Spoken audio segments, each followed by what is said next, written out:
Good morning everyone. Myself Moonwood Chaki, Assistant Professor in EC Department of Regent Education and Research Foundation of Institutions. Today I am going to be discuss about the energy diagram. Okay, so energy diagram.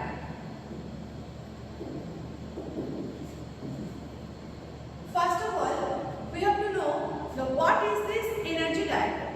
Okay, so we have discussed here the energy level. That means in the energy diagram we have two levels. That means one is valence band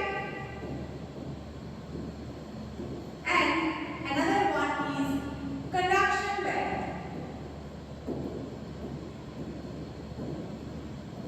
Now the thing is that what is the valence band and what is the conduction band? We all know that in a molecule a nucleus and some electrons are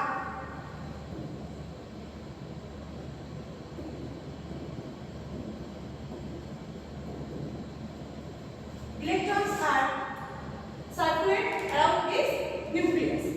Okay, and these are the orbital electrons. Okay, and we all know that these electrons are attracted by the nucleus.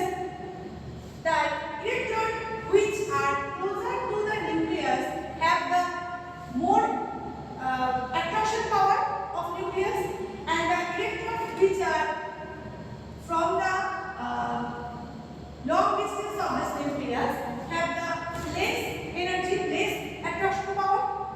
Okay, now the electrons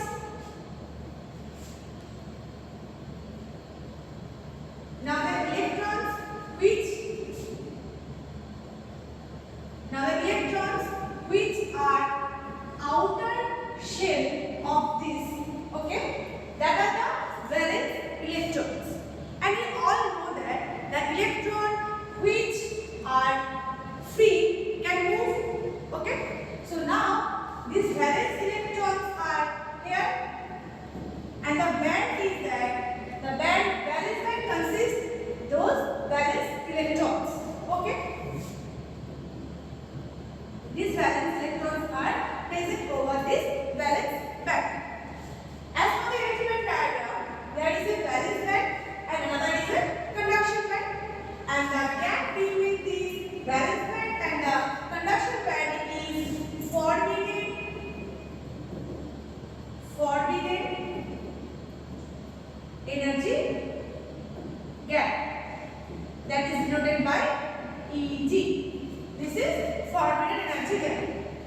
And now we will discuss the band theory for metal or conductor, semiconductor and insulator. We can discuss we can explain the insulator, conductor and semiconductor by this energy band diagram. Now we have to see what happened for the insulator, semiconductor and conductor for energy diagram. For insulator, what happens? For insulator, here two bands, one is valence band and another is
greater than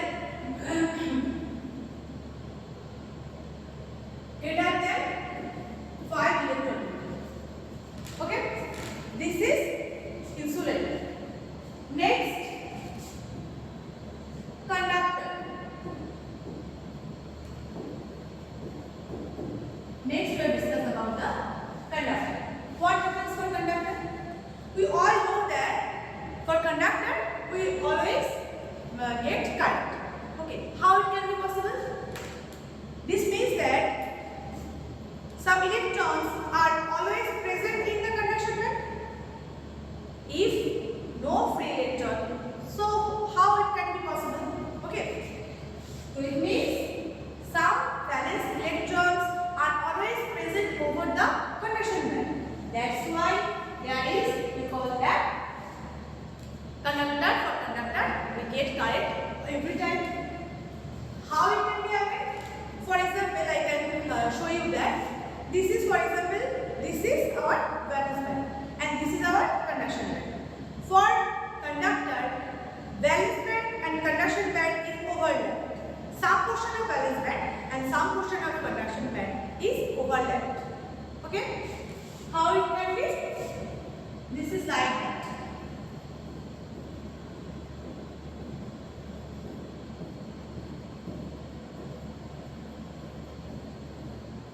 This is valence band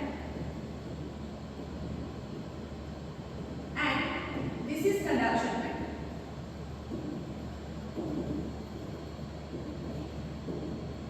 And this is conduction band. Look, this took the portion of some valence band and some portion of the conduction band is overlapped. For this reason, we can say that all time we get current from the conductor. Clear? Next is semiconductor. This is the topic which we have to large detail. Okay. Semiconductor, what happens? For semiconductor, the gap between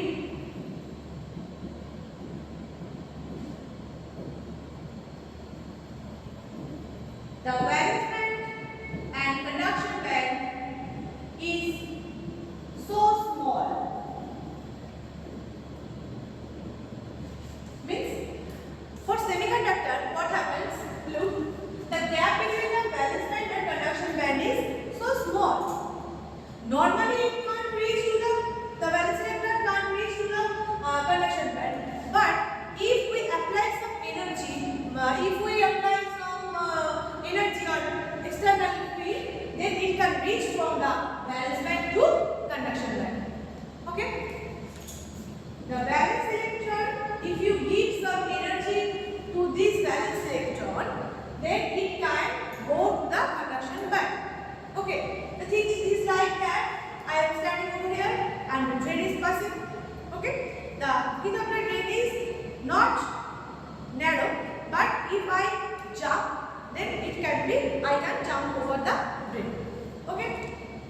Meaning what? It means what? I give some energy to jump over the train. Okay?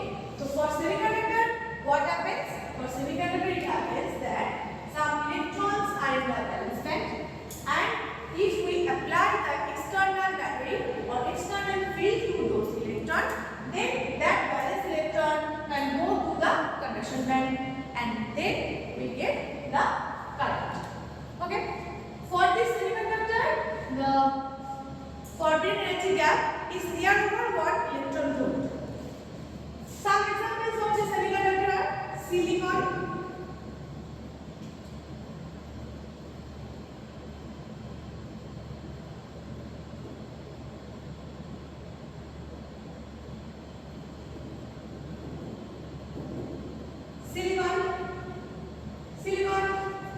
and some germanium,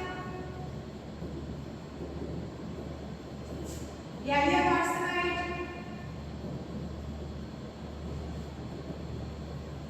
these all are semiconductor material. Okay, these all are most popular semiconductor metal. Okay. Now we are discuss about the semiconductor. Okay.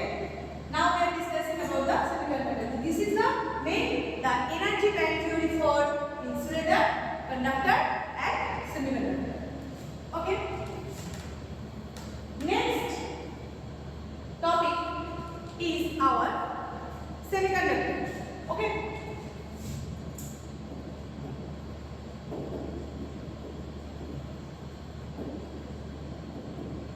Semiconductor. When we discuss about the semiconductor, we have to know what are the types of this semiconductor. Okay. There are mainly two types of semiconductor. One is intrinsic or pure semiconductor, and another is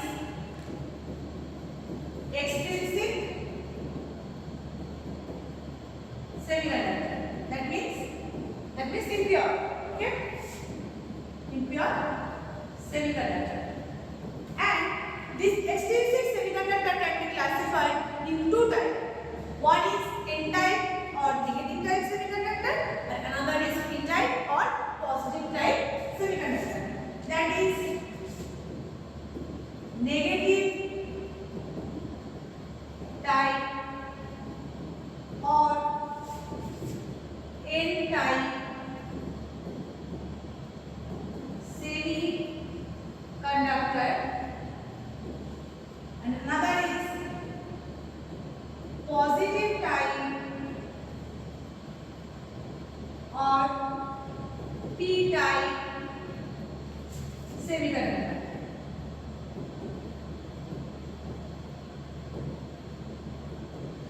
Okay.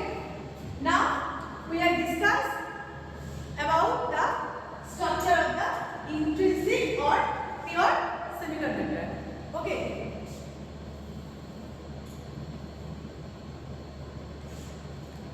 First, intrinsic or pure semiconductor.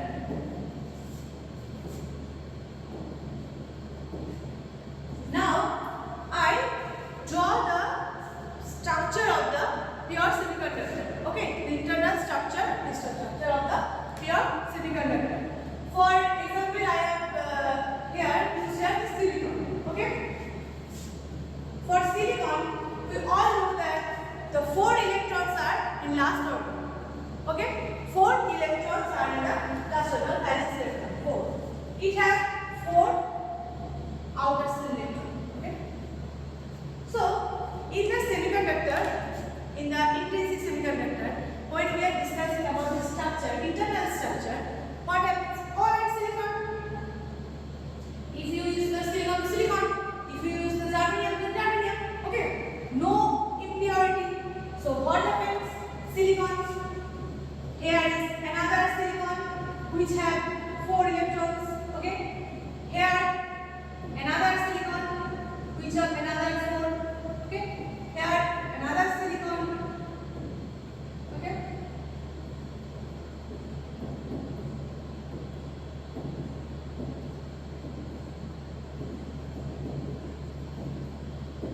Here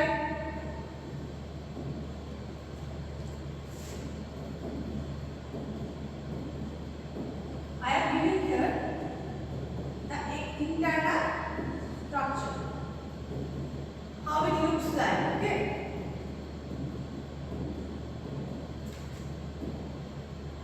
I am drawing here the small portion of structure. What happens here? Look.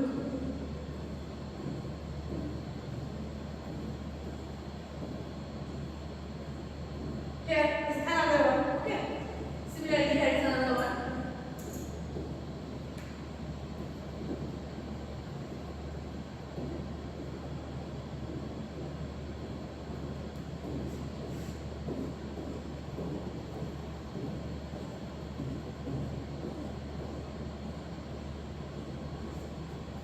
Look.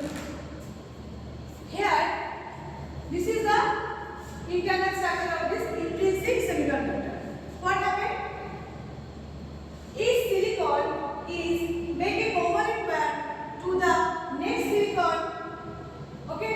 by this loop. These are called the covalent bond. Okay, covalent bond. This silicon is connected with this silicon by this covalent bond. Okay, this silicon is connected with the this electron of the next silicon is connected by this covalent bond. Here is another covalent bond. Here is another covalent bond. Okay, this is the structure of pure or intrinsic semiconductor. Okay, what happened in case of intrinsic semiconductor? Okay, next our topic is for in the intrinsic there are two type of intrinsic semiconductor. One is negative type or n-type semiconductor and another is positive type or p-type semiconductor. Okay, so first one is n-type semiconductor. N-type or negative type semiconductor. What happened? To make the negative type or n-type semiconductor, we have to use the process doping. Means what means doping? Doping means when you want to go from intrinsic to extrinsic. Intrinsic meaning no impurities there for intrinsic, fully pure. But when you make the extrinsic, it means impure. Okay, the process of making this impurity is known as doping. Okay, to mix some another molecules or another particles. Okay, so in case of n-type semiconductor, we have used over here the pentavalent material. Okay, when we apply the pentavalent material in the pure semiconductor, okay, pure intrinsic semiconductor like silicon, germanium or gallium arsenide, then it will be the n-type semiconductor. And some pentavalent material is like that arsenic, antimony. Okay, is like that. So, for example, arsenic. Okay, arsenic have 5 valence electrons. Okay, 1, 2, 3, 4, and 5 over here. Okay, and I have made give a arsenic material to the intrinsic material. Means what? Here silicon. In the silicon material, I have gave a arsenic. Okay, silicon,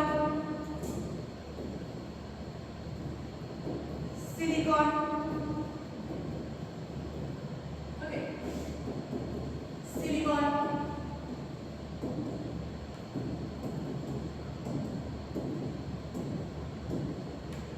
Like that.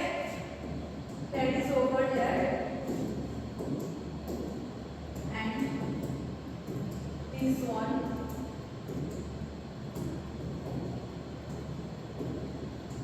Okay. Now, this electron is made a covalent bond with this electron. Okay. This. Okay. But look what happened. All the 4 electrons are made a covalent bond with the major electrons.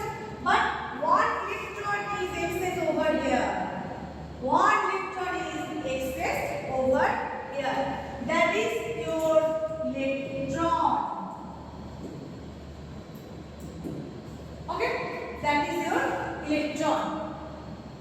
Okay, that's why here the electron is excess over here. That's why, and it is known as the n-type semiconductor. Okay, this is n-type semiconductor. So what is the meaning of this n-type semiconductor? Means that a pentavalent material we have to dope in a pure or intrinsic semiconductor to make a n-type semiconductor.